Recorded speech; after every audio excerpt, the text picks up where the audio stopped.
So, I know we don't usually start by jumping, right into a video game, but I have to jump right into a video game this week, and I hope you'll forgive me for that. Yeah, because... you carry on.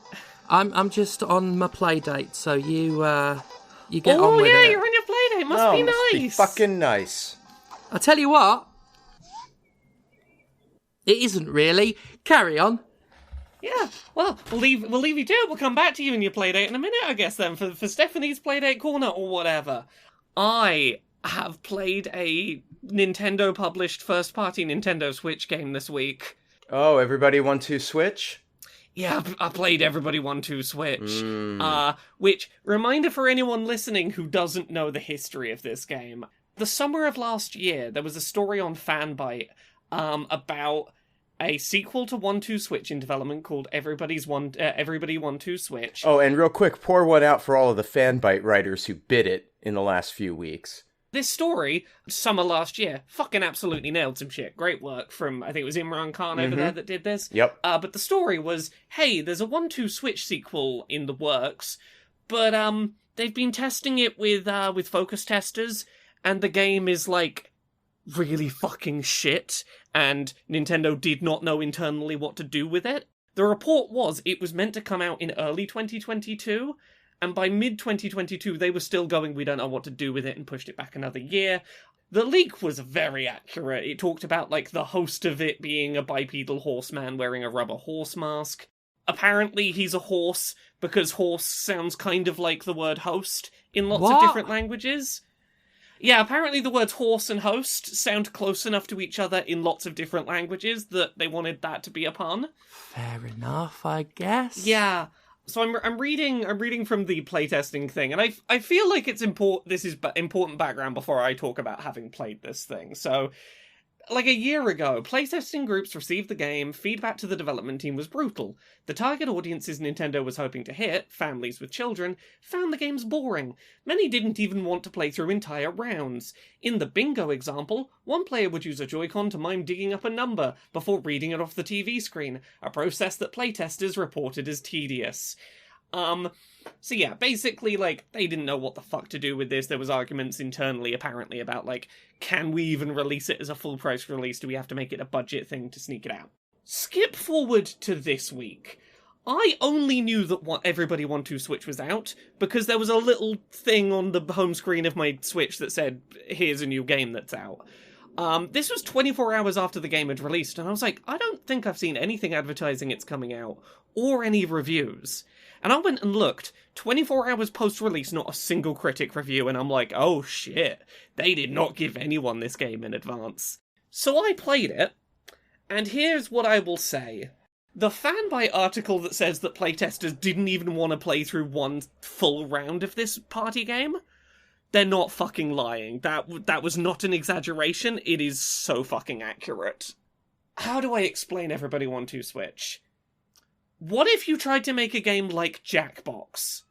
Like a Jackbox-style party game, but you removed any semblance of personality from it. You sterilized it to the point that, it's almost hilarious how afraid they are of having any kind of memorable identity. And I feel like the best minigame that I played during this, to give a good example of what I mean, is there is a minigame where a colour is shown on screen, and you have to take a picture with your phone of something of that colour, and whoever gets the closest match gets the most points or whatever. If you were playing a Jackbox, this would be all the colours are celebrities, and they're trending down in the news. We gotta get our PR agency to get them popular and get them back in the magazines. We gotta take some paparazzi photos to, make these colours popular again. There'd be some kind of, fun, silly little conceit around the fact that you're doing this. In Everybody 1-2 Switch, the conceit is, and I'm not exaggerating, you see a JPEG of a stock image woman behind a desk, and she's like, hello, welcome to your first day at the magazine. I've heard certain colours are going to be trending soon, so we'd better get photos that contain those colours. Are you ready? That's a photo that contains the colour. That'll look great in the cover spread. That's the entire personality of this thing. This game has a host that is a horse. It's a man in a suit with a rubber horse mask, and I'm like, cool. You've given him a silly visual identity. I expect if any character in this is going to be silly to, like, get the energy up, it's going to be this horseman. Yeah, but you've also given him the visual identity of a meme that's a decade old. Yeah, right. Jane put it best, the thing about this horseman's voice. He sounds like a Nintendo Direct presenter. He's doing the, like, hello, and welcome to the games. I might sound a little bit excited, but that's about the most I will do. Like, it's way too normal and, like, corporate of a voice to be coming out of this, like, supposedly wacky horse mascot. This game is so afraid of having a personality. I haven't even gotten into the worst problem with it yet. Like, the minigames in it, bland, boring, predictable, nothing minigames. But the worst problem is how long you have to fucking wait to take part in each minigame. Because the lead up to getting to play the minigame lasts way longer than the minigame itself. Good example. There is a minigame about inflate a balloon using your Joy-Con. You sort of pretend you're pumping to inflate a balloon.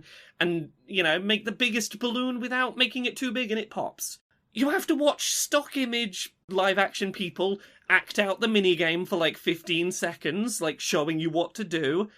And then there's a tutorial where they get you to do the action and show that you understand how to do it. And then they show you it again in a non-interactive sense as like a lead up to the game.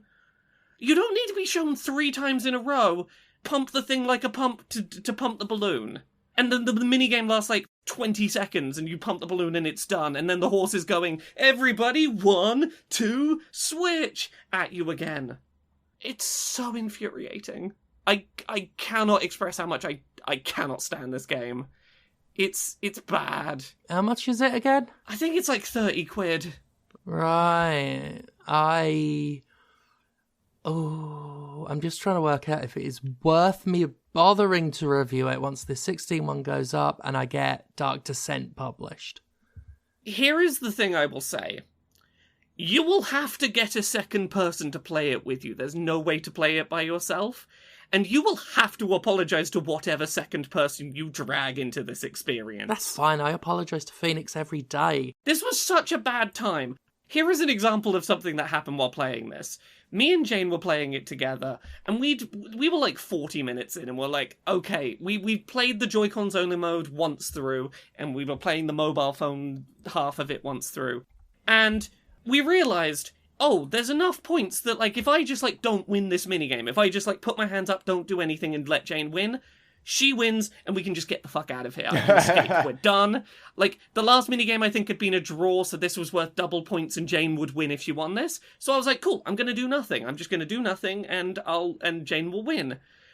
Which is exactly the moment that her mobile phone app just stopped working and didn't let her throw a single ninja star in the minigame. Meaning that I won so that the game had to keep going. The game was like, no, we're not going to let you fucking win. We heard you trying to get out of this. You do not get out of everybody 1-2 switch.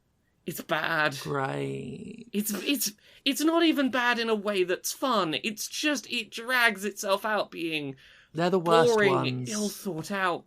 I could forgive it if it wasn't for the fact that some of it is just so poorly thought out. My favourite example of a really poorly thought out minigame in this is there is a quiz game where you're answering on your phone and your options are true or false.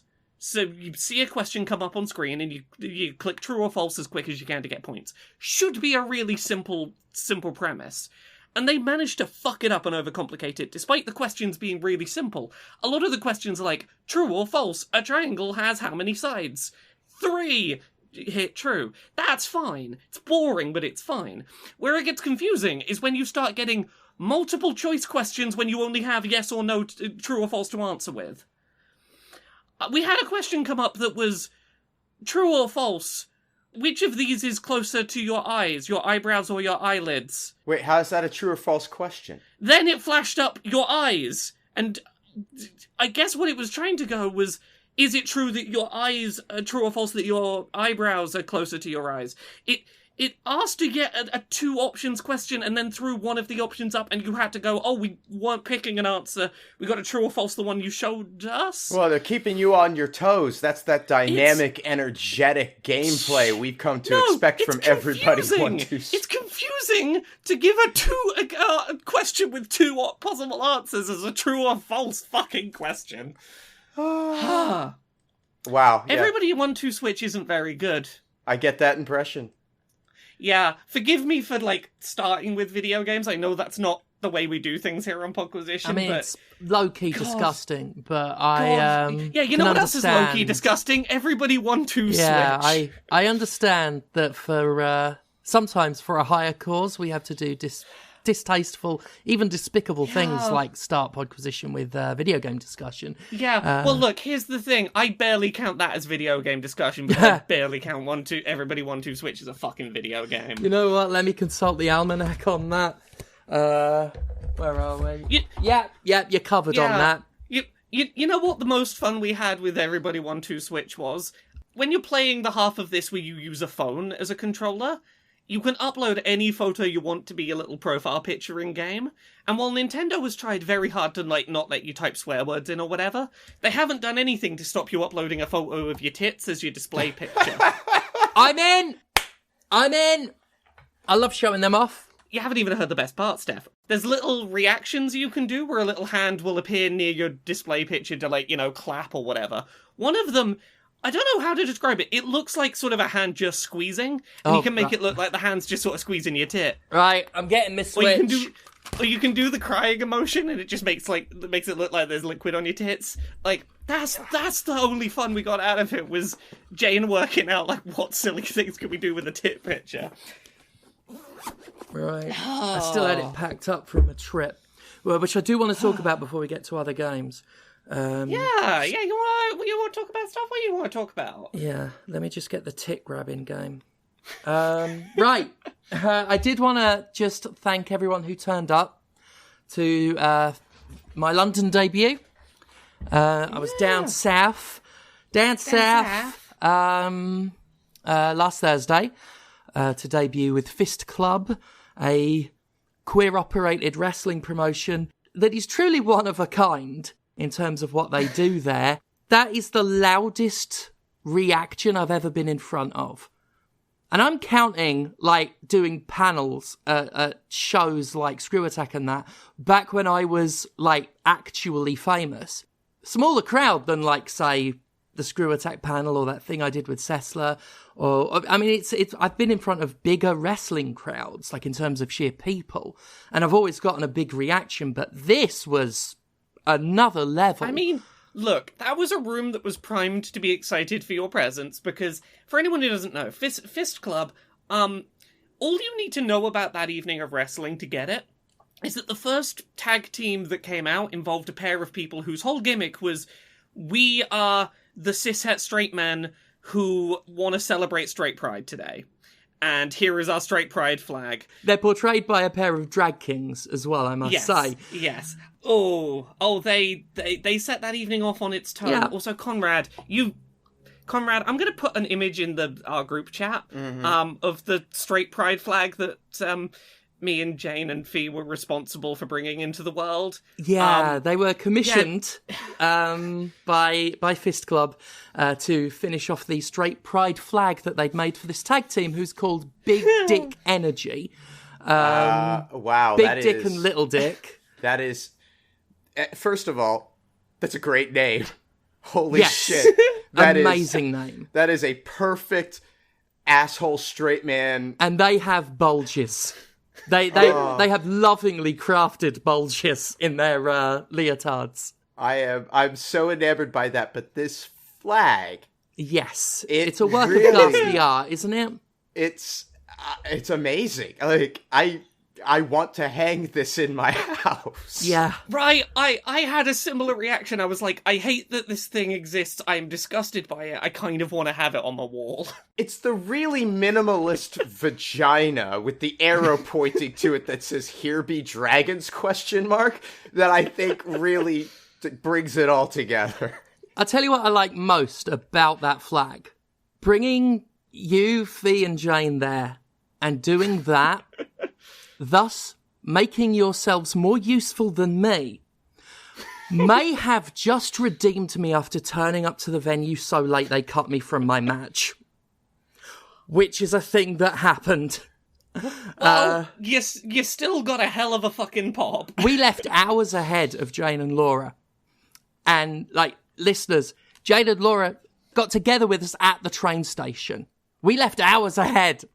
I still got there before the bell rang and that, but they were planning the match and I wasn't there. So I'm like getting messages like back and forth, just trying to be like, I'll be there. But yeah, I was going to be I was actually going to wrestle Big Dick Energy. I was going to be in that match, but I was late and it was embarrassing and I felt dreadful. Hopefully that flag really helped to make up for it, as did hopefully the pop, because obviously I helped them sell quite a few tickets. I don't think anyone can deny the amount that room fucking exploded at your presence. Yes, clearly, like from the sound of it, I helped sell quite a few of the tickets. So hopefully, obviously they weren't going to just say you're off the show because that would be bad for everybody. So there was a big sort of brawly match at the end, and I was there sort of as the last thing to happen, like the last wrestler out.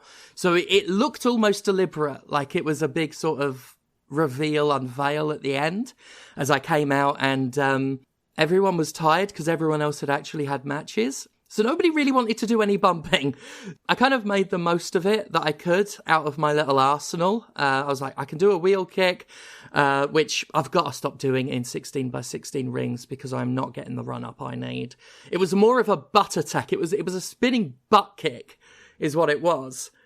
The thing is, you came in and you sold that room as if like that was the plan from the start, and you made your moment count. You did great with it. I surprised everyone, not just with the pop, but I've only ever performed up north. People up here know me. Wrestling locker rooms and that don't know me down there.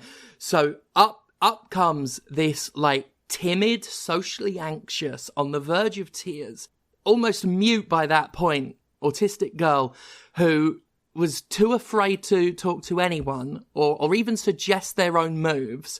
And then I go out there and I grab the mic and I do my thing.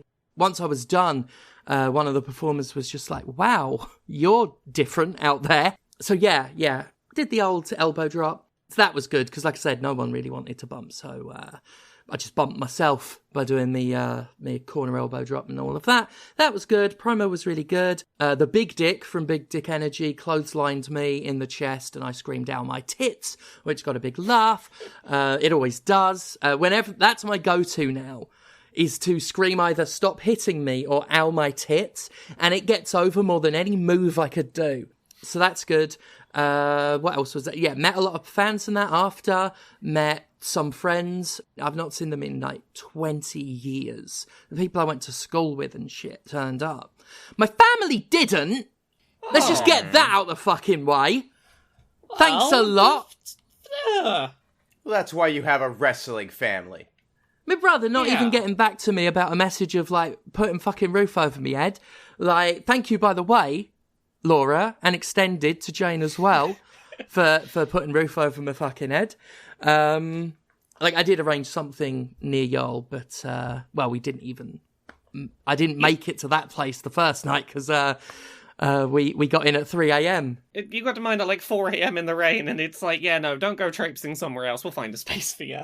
Oh god, I'm a bastion of organisation. Hell yeah, you are. So yeah, met my old friend Leo, who did the music for the old video game show What I've Done videos I used to do. My friend Peter, who again not seen in 20 years. Philly, who's a regular in the Twitch chat, who I'd not seen in 15. I would have met another person who I've known for about 10 years, online, through social, possibly actually going back to Destructoid now that I think about it. And we've been looking forward to seeing each other. Now, I got a message from them a few days ago that said, I work 15 minutes away from Fist Club. I had a ticket. I didn't know you were on it. And I didn't know until my partner, who did make it there, showed a photograph of them with you. Because they had the ticket, but for whatever reason didn't make it. They were like, I'd have moved fucking oceans if I'd known you were on it. But yeah, they didn't know, so they missed me. No excuse for me family. I didn't even fucking arrange seeing him at all when I was down there this time. I was like, fuck it. I'm the one who made the efforts to repair the bridges. Fucking set fire to them again. Hello, listeners. If you've just joined us, this is the Dirty Laundry airing hour. Is there anything else to add? Not really. I don't think it was. I will just say there is one point, because hopefully I can get videos and that of it. There is one point during my promo where like they're cheering after every line. It's that one I do sort of where I do like the big long list of titles and wordplay. I normally go really quick on it, but they were cheering after every word. There's one bit where I say something, I think it's where I say trans femme she, then paragon of non-binary finery, and there is such a pop from one side of the crowd, and I like do the thing where you sort of put your finger to your ear and sort of mime like rubbing a finger in it to like deal with it hurting, and I rubbed it and went blimey into the mic. None of that was put on. It was at such a volume and pitch that I got one of those stabbing itchy pains you get when something like hits your ear like just too harshly. I've never been literally deafened by a crowd before. So yes, thank you. The day itself was like incredibly stressful and at times like nightmarish, but that did make up for it. That made it worth it. So thank you to everyone who turned up, to Laura and to Jane and to Fee, of course, and to like those people I have personal relationships with who actually did turn up. Thank you. Also, I got a blood shark from IKEA. I'm that trans now. It's a rite of passage, and I'm glad you've reached that point. Right? Blood shark. Conrad, hey, how you doing? Oh, I am. Yeah, I'm all right. I'm out of coffee. Yeah. I'm out of all of my vices. Chemicals. Just about. Yeah. Oh, mate, you're done for. You love putting chemicals in you. I do, and my body chemistry is all just wrong. I feel like my head is just full of cotton. Right? You know that? Where it's just like you're haven't been sleeping well. Got a hip that's bothering me. So yeah, doing great right now, actually. 4th of July was Philadelphia. We did have a mass shooting, so that's good. That's America. Well, we the best 4th of July Twitter joke I saw was, "Oh, you love America? Well, name all 330 mass shootings we've had this year." Fucking hell.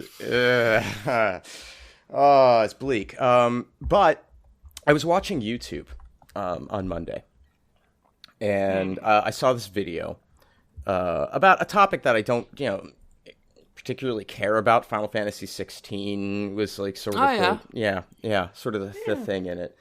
And I mean, it was a fun sort of video. It had a really like entertaining bit of bookending, some good comedy. A bit long. Took a while for it to get good, but it did. And it reminded me that I have been meaning to play NieR Automata again. Ooh. Damn you, Steph. Damn you, Steph. Sorry. How's that been going? I mean, I've only spent 9 hours on it since Monday. This being much. Wednesday. Yeah. Much. Oh, by the way, you reminded me. Sorry, just I'd also like to thank the Stupendium for being on that video. Yes. Yeah, we've been meaning to meet for a while. I was not familiar with the Stupendium. Oh, they're incredible. They seem like fun. The thing about Stupendium is like they do similar to Gav, only rap based. They do music inspired by games. The biggest frustration I have with the Stupendium's work is often the imagery and themes that they touch upon in their raps based on the games are better than the games deserve. Their song on Cyberpunk is such a better idea of what that game should be, like style-wise and theme-wise. It's an incredible song. Same with a recent one they did on Choo Choo Charles. Their idea of villagers tying people to train tracks for Charles to eat is so much better. But yeah, sorry, I just wanted to thanks. Oh, that's Stoops probably more for interesting than anything I have to say about NieR Automata. I mean, I'd forgotten about the mobile suit combat section, at the very beginning of the game. Yeah. I'd completely forgotten entirely about the mobile suit gameplay. Because when I think about NieR, because you spend basically, the vast majority of the time running around as an android. Yeah. I just it completely, and so I started playing and I was like, oh shit, that's right, this game does everything. Oh, this yeah. game does literally everything. It goes everywhere. Yes. The second you think you know what this game is doing, it's like, oh yeah, you forgot we're a side-scrolling shooter sometimes. Yeah, and that's amazingly fun. It's surprising every time it comes up. Even having, played the game through and done multiple endings in the past, it still manages to feel fresh and surprising whenever these things come up. But I think the main takeaway I have from it is that my problem isn't with open worlds. My problem is with large open worlds. Because the general map of NieR Automata is not that big. No. It's just so densely packed, and everything that is in it is interesting. Whether it's, sort of comical, or it hints at some larger thematic idea, or it's examining relationships. Every single activity you perform in that contributes to the whole in a way that most open world games simply don't attempt, let alone accomplish. Yeah. On top of that, one of the things I remember saying in my review is this isn't just a game that asks philosophical questions. It has answers, which is such a fucking difference from shit like What If Robots But People that you see in so many other games, as well as evoking, name-dropping real philosophers. Oh, yeah. Historical philosophers. So many, games love to avoid committing. They want to tackle themes and look and sound like they're saying something without actually saying something. Well, if you say something, then you're able to be criticized. Well, exactly. But NieR Automata has the actual nerve to go that far. They don't just say, oh, what if? They are they say, here's what. And that is, it sounds like a little thing, but it makes a world of difference to that game's narrative. Yeah. It's truly remarkable. I mean, and something that has something for, I think, everyone. I mean, apart from someone who's just like, no, I can't get on with action-based combat, Platinum's combat. I can't do that. And I can understand that. Those people are out there, and that's fine. And I'm sorry that this isn't for you. Because that's a tragedy from my point of view, because everything else in the game that contributes to that whole, if you couldn't get past that, you're missing so many interesting, smart things. But you spend also 90% of the game in an upskirt shot. Yeah. And I'm not necessarily into that per se. Fine. But it is committed to that upskirt. Oh, yeah.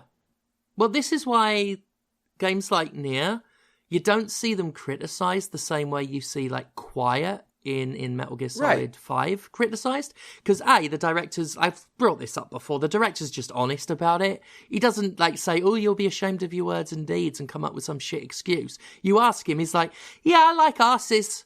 Yeah. So it's straight up and honest. And like you say, Conrad, it commits to it. It's not hiding behind some pretense of artistry with it. It's no, arse. Yep. So if you have not played NieR Automata, if there's some reason you've held back on checking it out, I cannot praise the game enough. God, that combat is so enjoyable.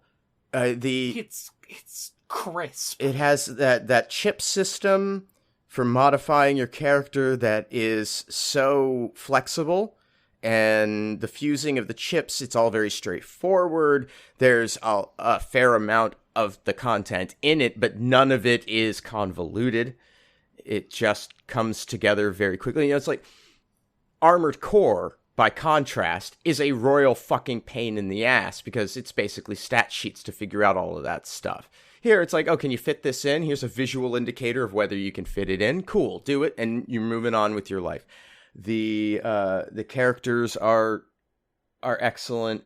The movement is so fluid.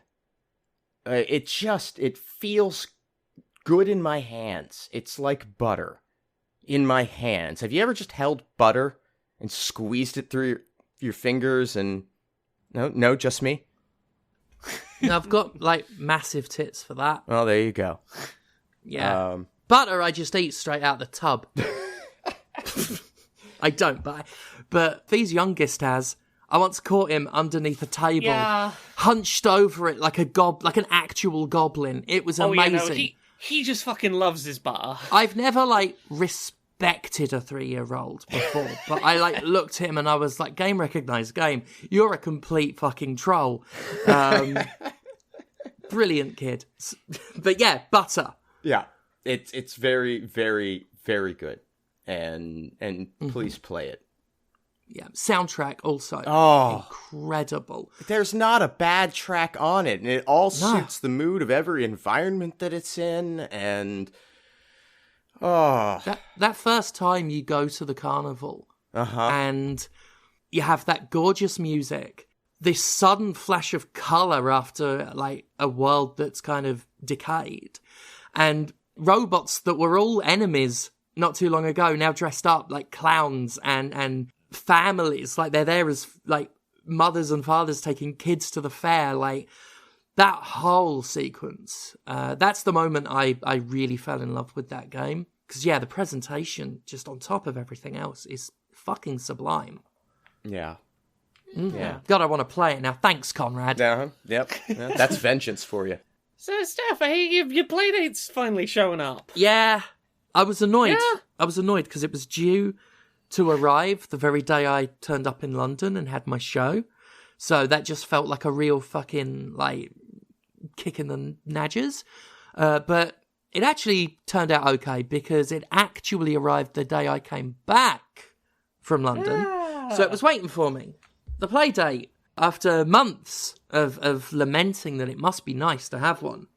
Yeah. I can finally say that it's fine that I've got one. Yeah.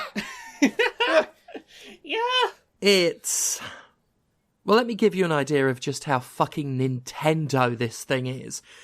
This is like the bastard child of Nintendo's gimmickiest shit. In order to wake the system up, you have to press the lock screen not once but twice. Because each press opens one of the system's eyes that are on screen because it was asleep. Oh my god. Wee fucker. I mean, as someone that throws that thing in my bag, I appreciate it not just unlocking because it nudged against something. It gets old real quick. I really don't mind the double tap. I've never had a thing do that, though. I've never had a... Besides which, right, it's always on. I'm looking at it right now. The screen's never off. Yeah. It's got a little clock on it as I speak. Not a major problem because there's no fucking backlight, of course. I was surprised by how small it is. Yeah. It is very tiny. I have tried to play a few games with text so small.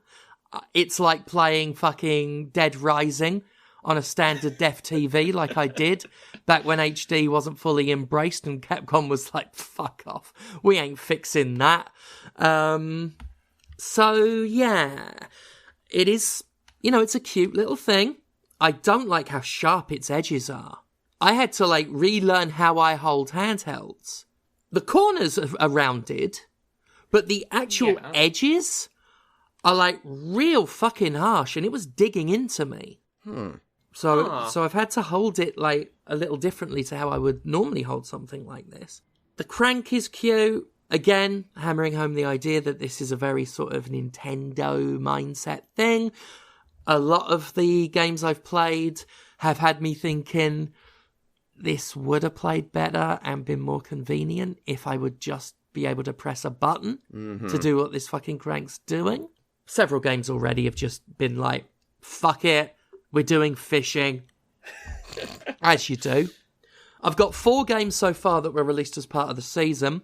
Yeah. The in-system catalogue, a lot of those games, I don't, fret too much on price, but a lot of them seem way too expensive for what they are, especially when I can go on itch and get games that are fully reviewed and often better for a quid. Honestly, I would recommend that, and I'll say it's really easy to sideload stuff, thankfully, which means you can just throw...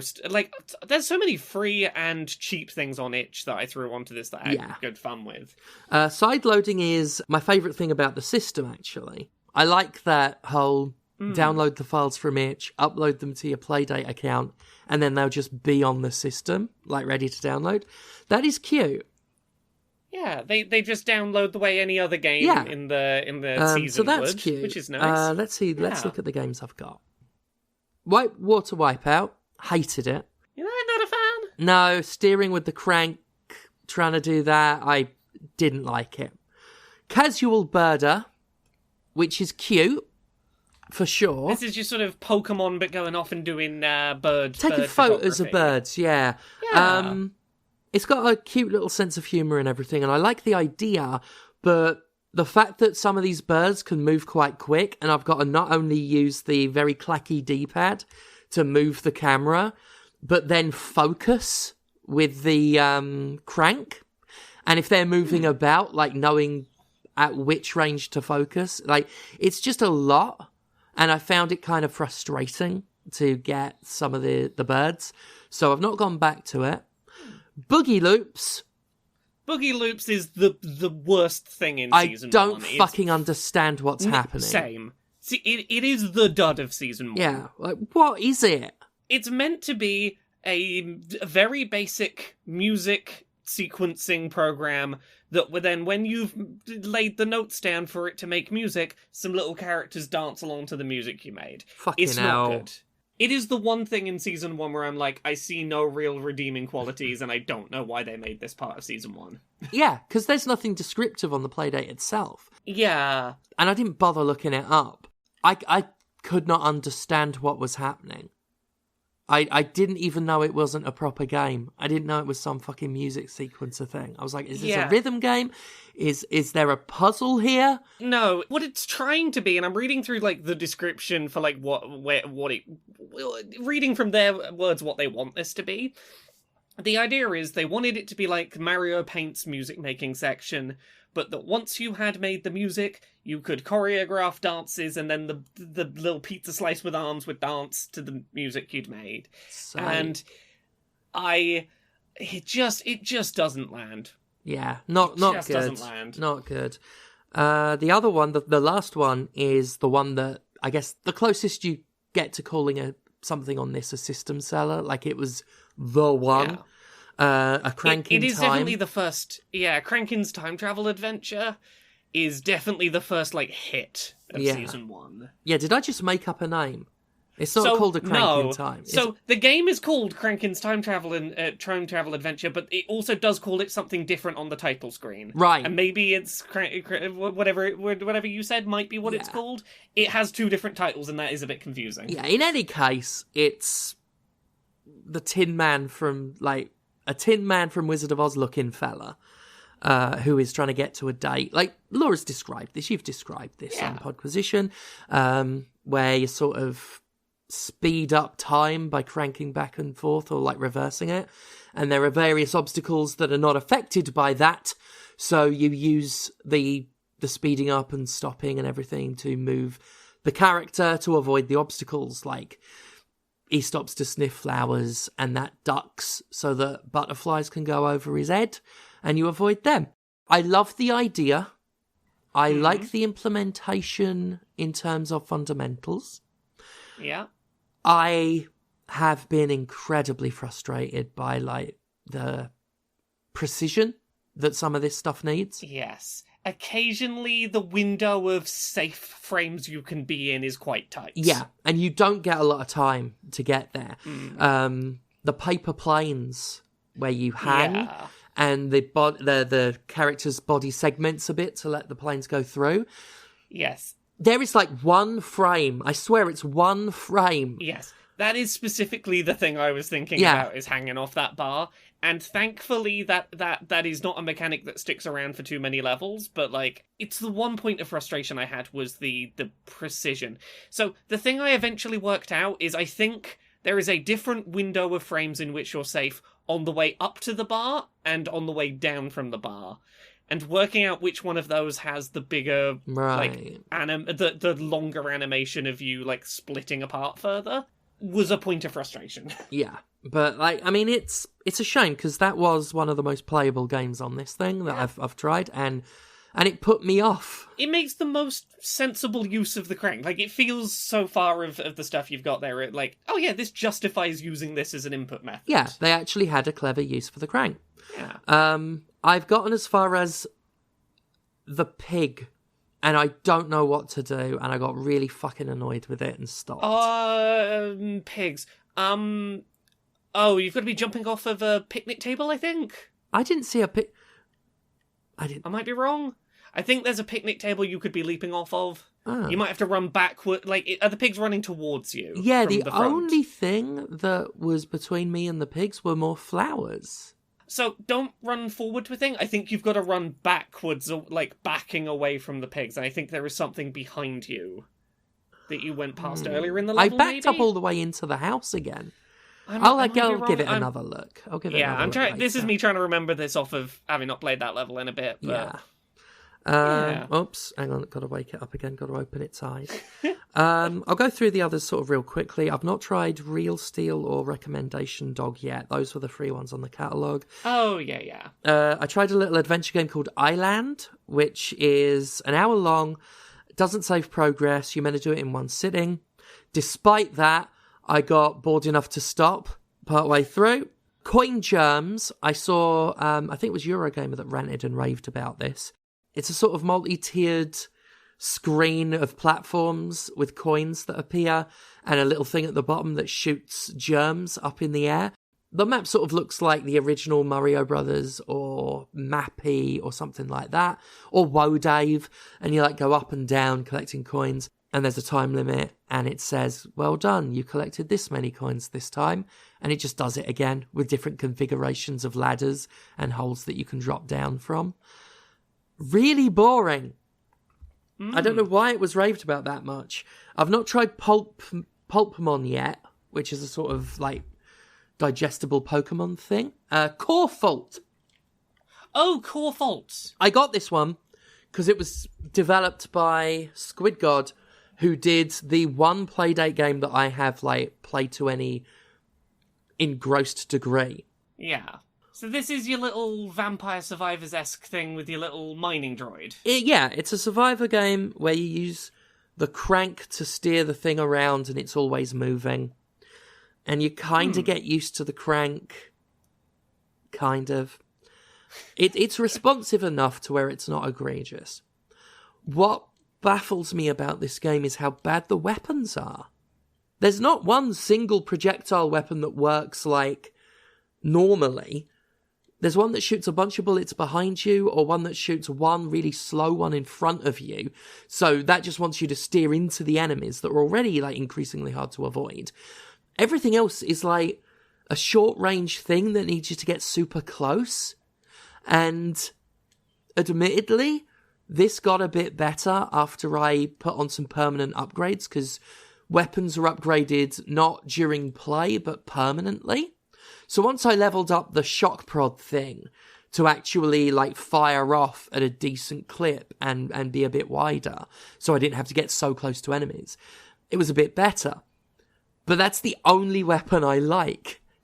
All of the others are just the kind of stuff that would be low tier in another Survivor game. The kind of stuff where you're like, you never go for it. I'm utterly baffled at how bad the weapons are, which is a shame because the game seems good. It's a shame because like I quite enjoy Core Fault, but my biggest problem with it isn't any of that. My problem with it is purely that like there is a limited amount of content there, and you're gonna have seen everything it has to offer quicker than most Survivors games. Yeah. But like I enjoy the core game. I I fall on the other side of it. I very much enjoy it, but I enjoy it in that same way that I enjoy, say, Choo Choo Survivors that we talked about the other week, where it's like, I enjoy this. I'm going to come back to it once in a while when I haven't played it in a while and I'm just fancying a different Survivors game. I'm not going to be playing it religiously like I would, say, Bone Razor Minions. Mm-hmm. Which is a thing overall on the Playdate. Like, everything is supposed to be bite-sized, which means that even when you find a good game, you kind of tap it out before too long. Rain Blocks, it's just Tetris. You kind of, for a thing that like looks very Game Boyish, you kind of need one. So I put Rain Blocks on out of sheer obligation. Super Corporate Tax Evader, I love this for the 3 minutes it's fun. Right. For the 3 minutes until the joke wears off. It's 3 minutes of very good fun. Yeah, it's genius. But once you've played it once, you've seen the joke. But it is fucking brilliant. I did have to change the controls, and I'm glad they had the option to pressing a button to put the shredder away instead of docking the crank itself, which is not a quick thing to do.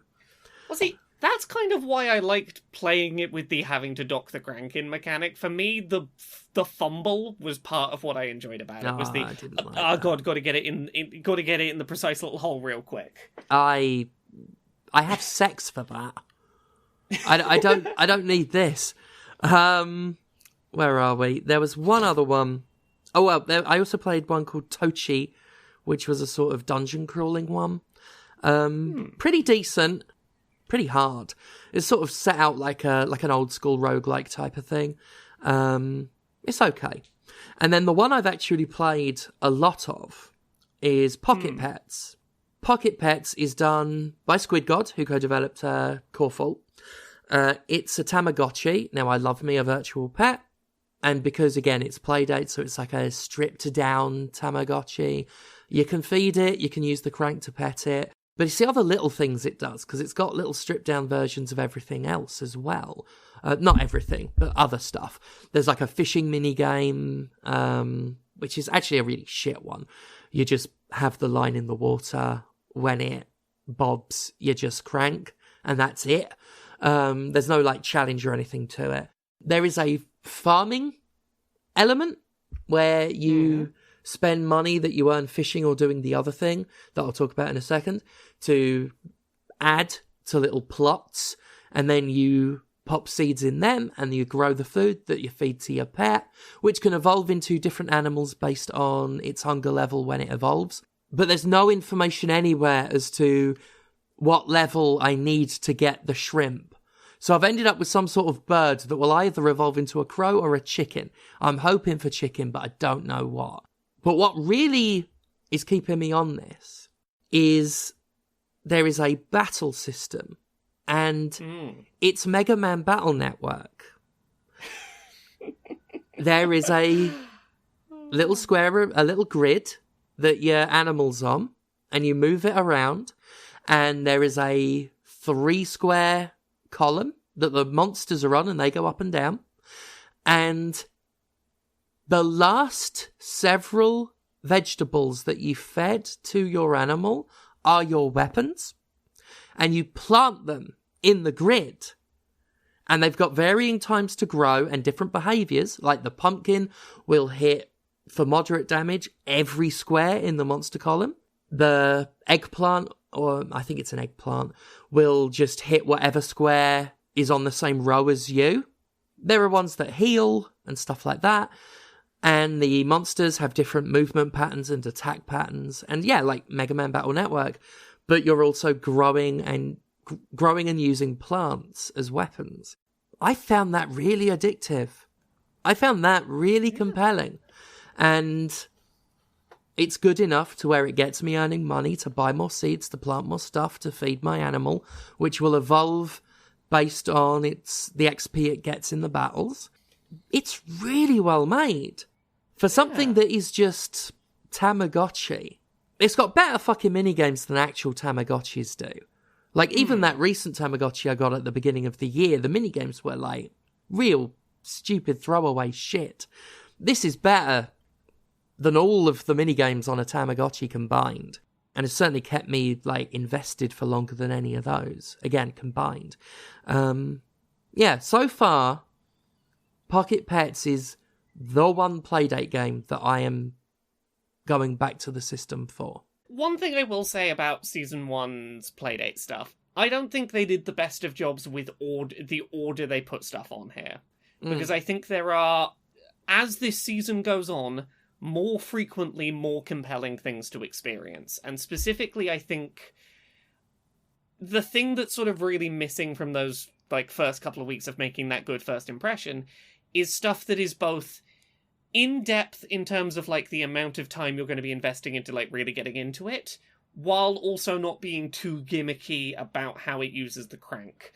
And there is stuff like coming up in like the weeks ahead, stuff like Spell Corked, Inventory Hero, stuff that I think is like really good showcases for the Playdate that really could have done with being in that first week or so.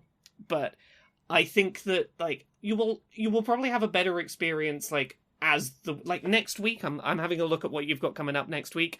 2 of my favorite games from Season 1 are next week. So fingers crossed that helps a little. Other than that, I am happy to give some recommendations of stuff on itch.io that I think is worth putting your time into. I've tried looking some up, but they've just not been great. Trial and error has been what's gotten me the good stuff. The Celeste port, the Pico 8 Celeste port to Playdate is fantastic and is well worth putting on there. I would recommend Factory Farming. It's a very Factorio-esque game about making little conveyor belt farming, but you have multiple different farms and you're like trying to import things from one farm into another to make stuff. I really dig it. Okay. Generations is a really nice puzzle game that is a somewhat similar to, you could compare it to something like Threes, where you're trying to combine things that are the same to make larger things, but it has a little bit of a twist of how you interact with it. It's a puzzle game I come back to really frequently when I'm just looking for something to play on the train. I would really recommend Bloom, which is a game I've talked about on here before, which, if you're okay with the fact that there's very little video game to it, and that it is a thing that you are expected to play in little doses over a few weeks, I think it is fantastic. You know when mobile games only let you play a little bit per day because of running out of energy and it's fucking bullshit? Yeah. This is the only game I've ever played that made you can only do a little bit of it per day feel deliberate and tonally like it tonally added to the experience and was beneficial to how it told its story, which I think is worth. I've heard a lot alongside your own discussions of Bloom. That's the one that has cropped up repeatedly in lists of recommendations. It's one that, again, I say there is not much gameplay to it. Yeah. And I can certainly see why, because like it's one of the more expensive games I bought on itch. I think it was like about £10. And I can see how if you bought that for £10 and you got 5-10 minutes in on the first day and there was nothing else to do, you could go, what the fuck is this? Yeah. I'm gonna get it. I'm glad you gave me that, like there's that warning. Those would be the ones I'd start you on. I think that there's some stuff you could really enjoy in there. Oh, actually, last one. If you just fancy, it's just Dr. Mario. Dr. Panic. Dr. Panic is just Dr. Mario. Yeah, I'm alright with that. Not a bad thing to have on there. Yeah. Thank you for those. Yeah. No worries. Fingers crossed you got on alright with some of them. Can I very quickly tell you both about a thing that I played this week? That I don't have much to say about it. I mean, here's certainly the forum for it. I'm gonna send you both some images in our group chat about a game that I have checked out this week. Tell me if anything jumps out to you about these 2 images I've sent in the group chat. Well, this is vaguely familiar. Yeah, this is a game called The Last Hope. The Last Hope Dead Zone Survival, specifically. What's got you laughing, Steph? What's caught your attention here? The face of Not Ellie. with that dopey little smirk on her face. This is great. Yeah, so this is, it's currently 99p on the eShop. I saw it on the shop, but I didn't pay enough attention to the screenshots to realise what it was aping. I'm getting this. Yeah, so this is a Last of Us knockoff. It's the not Last of Us. The key art, and then you see the in-game character, it becomes very clear, this is the fucking Last of Us. I'm going to try and explain to you this very, very wonkily made bad third-person shooter. Oh, I'm excited about this. It's fucking bonkers. Not Joel, whose name I forget, is a time traveler. The zombie outbreak happened, and then as part of an investigation by the government of how to deal with the zombie outbreak, they sent him to the future to try and find, hopefully there's a cure in the future. This sounds brilliant. And there wasn't a cure in the future, so now he's just in the future. And then it just becomes The Last of Us. He meets clearly Ellie, and she does not have the disease. I don't know if she's immune. They make it clear she's not infected, and that's a big plot point the way that it was in The Last of Us, without explicitly saying that she's immune, and that's why we got to do it. So we got a man and not Ellie have got to go on a cross-country trip now. Shoot some zombies. It's not good. Oh, I love this. But I've already gotten my 99 pence worth out of this thing. If I recall correctly from when I saw it on the store, because my fucking Switch is out of battery, isn't it currently on sale as a launch thing? And it's gonna be sold for 10 or $12? It is usually £8.99. Yeah. But it is currently 99p until the 13th. So you've got about a week to get it for 99p, which honestly, at that price, I'm getting my money's worth out of it. At £9, this can burn to hell. I'm getting fucking content out of this. Yeah, look, I've not played much of it, but I had to at least ignore. I was like, I have to bring it up this week, even though I've not played much of it, because you need to know this exists. Absolutely. You need to get on it, Steph. I'm fucking annoyed because I literally saw it on the store and I just glazed over it. I was like, oh, it looks like another one of those shitty knockoff games that you get. I didn't realise. I can tell you one thing already about how bad this game is. I don't think the people who made this game remember what they titled They're Not Ellie. Because I'm pretty sure they've called her two different names already. Oh. I think they've called her both Eva and Eve. I think they've gotten confused about what her name is. I love it. I love it. So look forward to that. Conrad, have you played anything else this week? No. No, I have not. Well, in that case, shall we crack into a bit of news before we finish up this week? Mm-hmm. Yes, we should do that. Cool. So we kind of glossed over something. We sort of rushed through something at the end of last week's episode, and I'm going to cycle back to this. Conrad, Microsoft tried to buy Bungie. Yes. Yeah, yes, they did. They tried to buy Bungie. They tried to buy yeah. Bungie. Mm-hmm. They tried to buy Bungie, and as we know, that didn't work out. No. No, it did not. But you know what we didn't know last week about that whole What's situation? We're not meant to know that Microsoft tried to buy Bungie. Go on. Why were we not supposed to know? Well, we weren't supposed to know in the same sense that we weren't supposed to know any of those, numerical and financial figures about Sony that we talked about last week, about, the amount of money they make off certain things and that sort of stuff. There was a bit of a fuck-up at the FTC this week. Someone was responsible for redacting certain information from documents submitted that were part of the trial, and they did so by crossing them out with a black Sharpie. And it turns out, Sharpie goes a little bit translucent when you photocopy it. Mm-hmm. So That's some true. of this Yeah. information we know was redacted information that was still readable.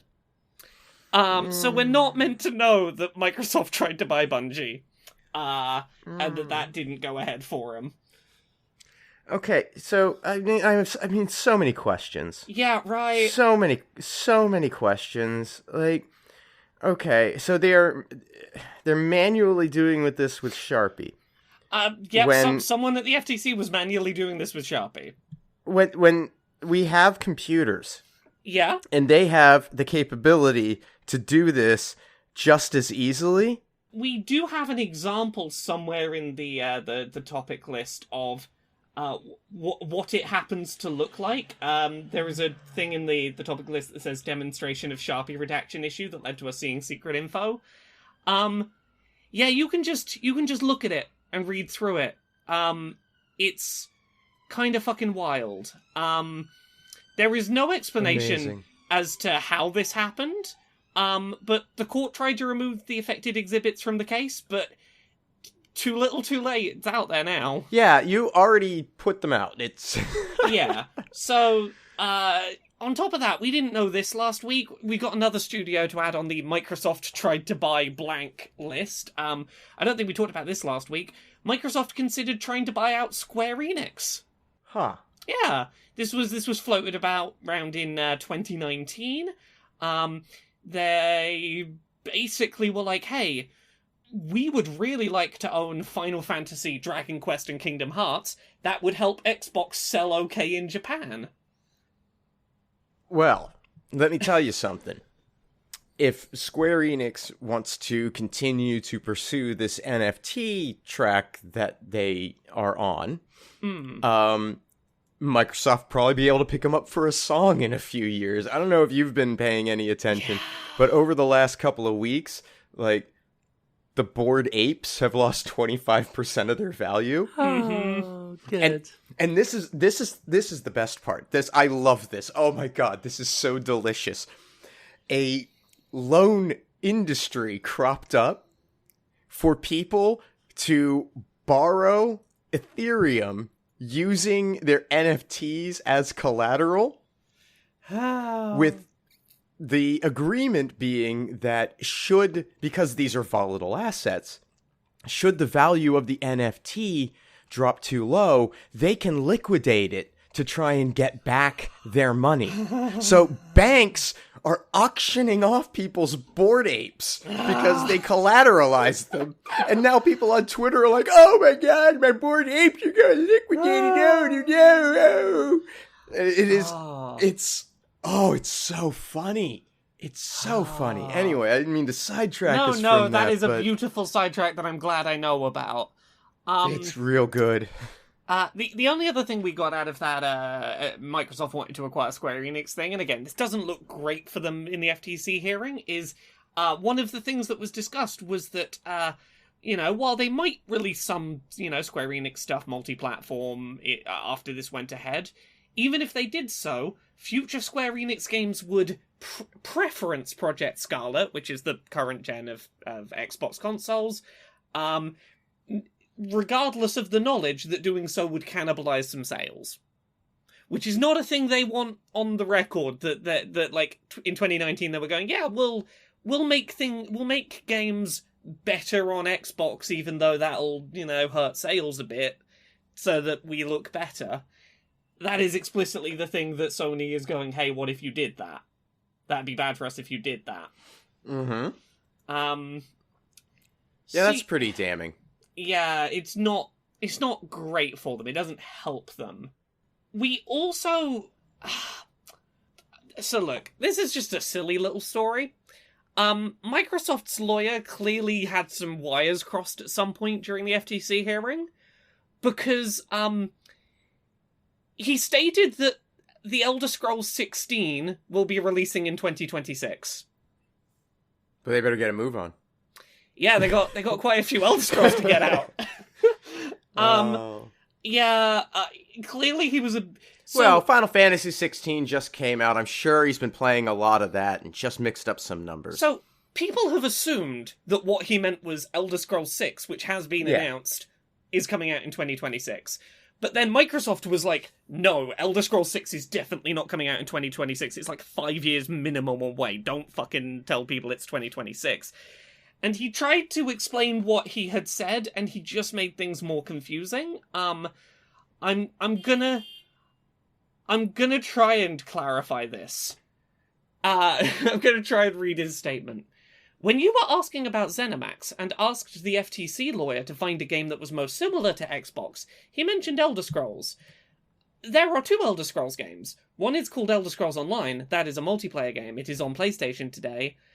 The Elder Scrolls 16 is the other, whose projected release is 2026 as a single-player game. He went on to say that it was going to be an Xbox game, and then Phil Spencer had to come out and be like, we haven't decided on platforms, we haven't even fucking started on Elder Scrolls, stop. There's been a lot of that in this trial, of like, the Microsoft lawyer confidently saying things that just aren't correct, or, as is the case in another story, saying things very confidently that either he should not know, or he's confidently stating rumours that have circulated online as if they are fact, which has been kind of fascinating to watch. One of those cases is that, according to Microsoft's lawyer, a PlayStation 5 Slim and a handheld PS5 are both expected to launch this year. Neither of which are announced things that PlayStation has announced. Now, there have been rumours that a PS5 Slim without the disc drive, with an optional disc drive you could add later, is maybe happening, and that by handheld PS5, maybe they mean that streaming device, Project Q, for streaming your PS5 to your handheld screen. But he talks about both of them in the court filing as, like, things that are definitely happening, to the point where he's, like, talking about the price of them, and Sony's had to go, like, No, we're not quite sure what you're doing. There's a lot of just talking about unannounced things as if they are definitely real, and as if information about them is definitely known. It's been a weird one. We did get Microsoft CEO Satya Nadella saying that he'd love to get rid of console exclusives. Yeah? Okay. Yeah. I mean, I don't... He could. Evidence to the contrary is Yeah. pretty... I mean, that's kind of the thing, isn't it? Is the evidence doesn't suggest he feels that way, but it's like when yeah. Game companies, a bunch of publishers and developers, like many years ago, used to say, "Oh God, games are too expensive at $60. We really should look into ways to lower the prices." Oh, but we can't do it. Yeah. Someone from Bethesda did that. It was, "Oh yeah, games prices should definitely be lower, except Skyrim because it's so good." John Riccatello at EA used to do it, and then when EA set up Origin and could literally control its own market, they didn't. It seems to be a very similar situation here, where he's like, I would love for this to happen, but we're losing the console war, so we can't do it. Sony would have to do it, because they're the people who could do the olive branch. I'll read his quote. "If it was up to me, I would love to get rid of the entire sort of exclusives on consoles, but that's not up to me to define. Especially as a low-share player in the console market, that the dominant player there has defined market competition using exclusives, and so that's the world we live in. I have no love for that world." So he's really trying to suggest, hey, Sony is winning and they have exclusives. So, in order to be winning, we also have to have them, so, we don't want exclusives, but, it's Sony's fault we gotta do them. I mean, sure, on one level, if, that's how companies are still insisting on being competitive. But on the other, no. Shut up, Right. you liars. Right. God, it's transparent is what it is. Yeah. We got a couple of other bits very quickly to go through. Ubisoft hasn't given up on fucking blockchain games. Yeah. They have announced their first Champions Tactics Grimoria Chronicles. No way. No way.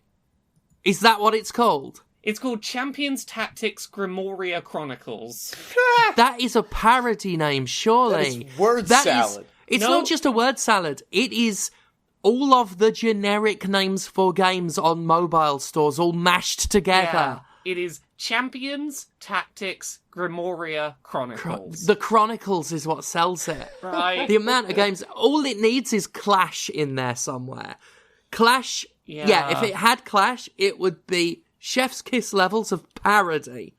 It is happening on something called the Oasis blockchain, blah, blah, blah. It's the same blockchain that Square Enix has poured a bunch of money into for its blockchain games. There's a whole bunch of game execs trying to make their fucking NFT investments back.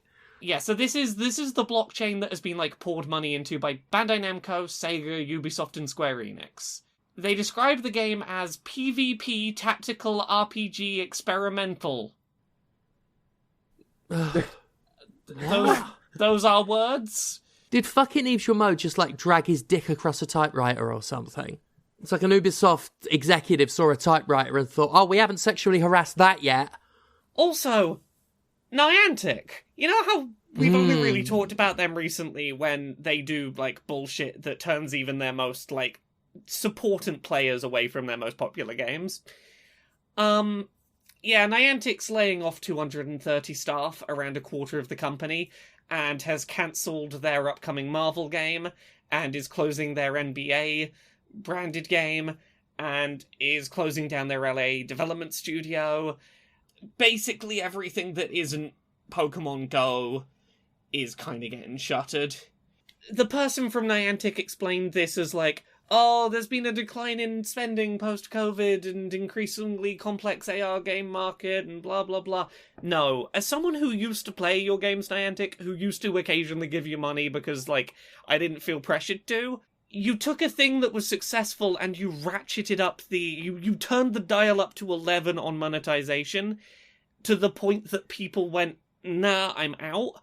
Yeah. On the literal money printing machine that you had. You had a fucking money printing machine and you monetized it to the point that people left. Yeah, I've heard all sorts of stuff about Niantic over the years. Yeah. There were some stories I sort of sadly ADHD'd out of never properly chasing up. They're a bunch of wankers. Basically, the short story is it's run by a bunch of wankers. Yeah. A lot of the stories I hear are from people who are big members of, like, the community that make that game functionally work. People who organise, like, in-person events, that kind of thing. The people who pass your messaging down to the community and, like, you know, the fans that you really should be communicating with.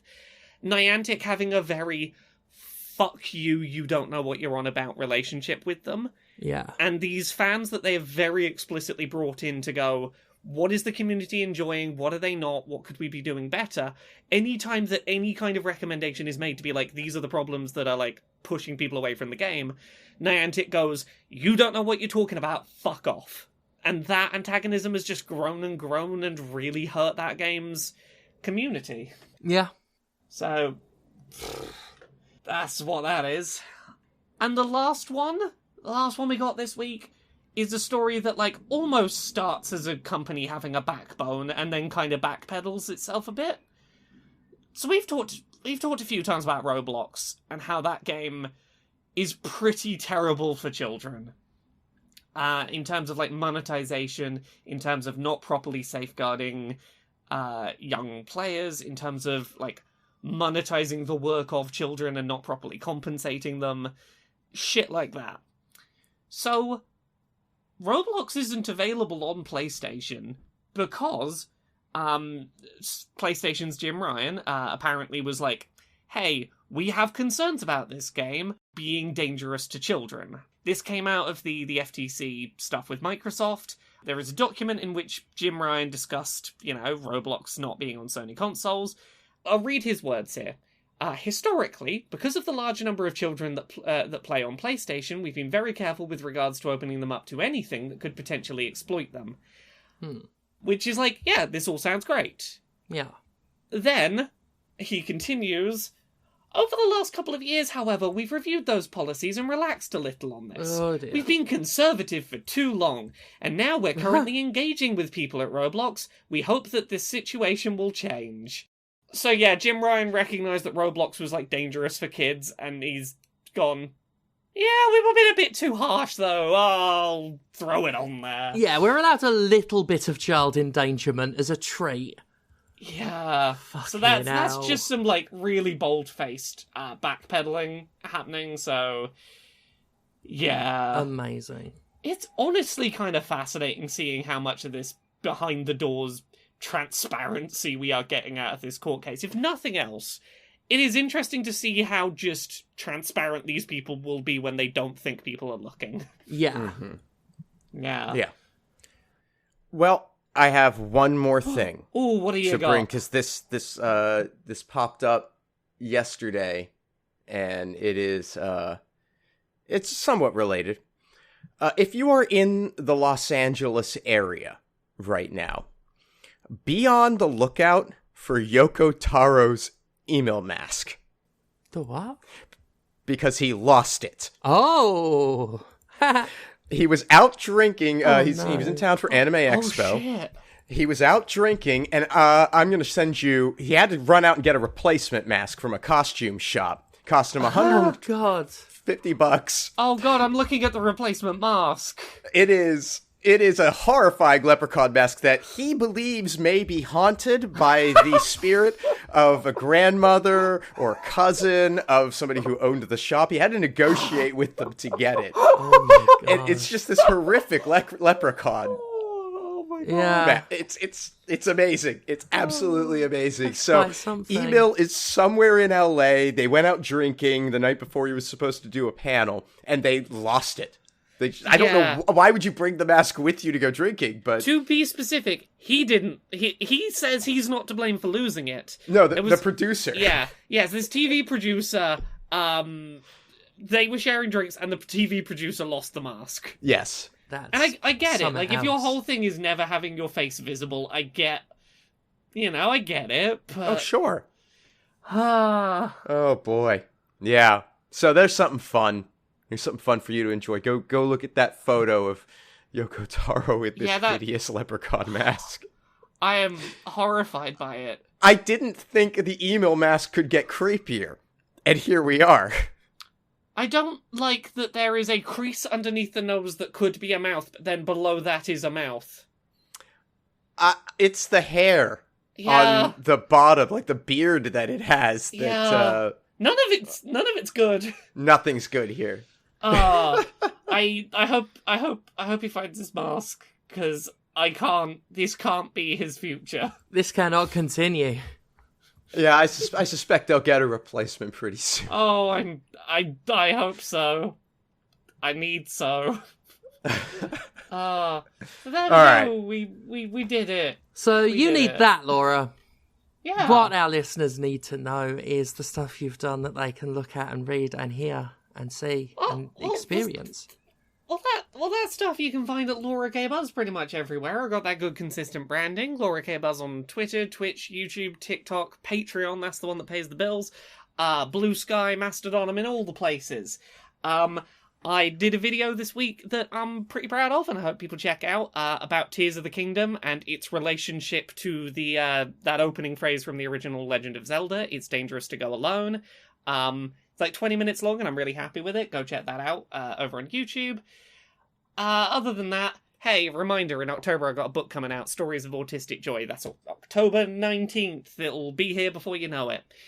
What about you, Conrad? Where are you out on that internet? I am Conrad Zimmerman on Twitter, Instagram, and now Blue Sky, which is fun and going to be fun for the next few months, so if you can get in there, do that. You can buy anti-capitalist propaganda and licensed Jimquisition merchandise from mercenarycreative.com. It's hot sticker summer. All stickers are half off. And everything I do online gets supported through Patreon at patreon.com/fistshark. And you know who else has a Patreon? James Stephanie Sterling. Thank you very much. Patreon.com/Jimquisition. Do check that out. You can use that to support this show and the Jimquisition, which I recommend watching this week. It is called It Gets Good After 30 Hours and features the Stupendium as a guest star, I suppose. Really proud of that episode as well, overall. My next wrestling date is this Saturday. I will be in York for True Grit Wrestle. True Grit Wrestling at True Grit Wrestle.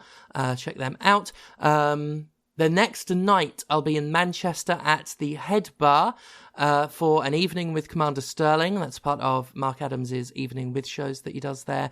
It'll be like an interview thing, and I'm bringing a bin bag full of prizes that I will have acquired before the show. If we can find a way to get the crash mat to the venue as well, I'll give out free choke slams. You can find information for that on Skiddle, but just sort of look up An Evening with Commander Sterling. And then the next confirmed date, I don't think it's officially announced yet, but I will be in Huddersfield on July 30th for Tidal Wrestling. I'm debuting. It's a new. I got drunk with the promoter a couple of weeks ago, and just landed a booking as a result. So that's good. She was wearing a Labyrinth t-shirt. Of course I was going to drink with her. I will be debuting in the women's Rumble match that they're having. So yeah, July 30th, Tidal Wrestling, Huddersfield. Do check that out. And my next confirmed after that is August 26th. True Grit Wrestling again in Leeds. Biggest match of my career, that one will be. So thank you all so much for your continued support, for coming to those wrestling shows, for listening to this and everything else. And we will see you next time. Bye. Bye. Bye.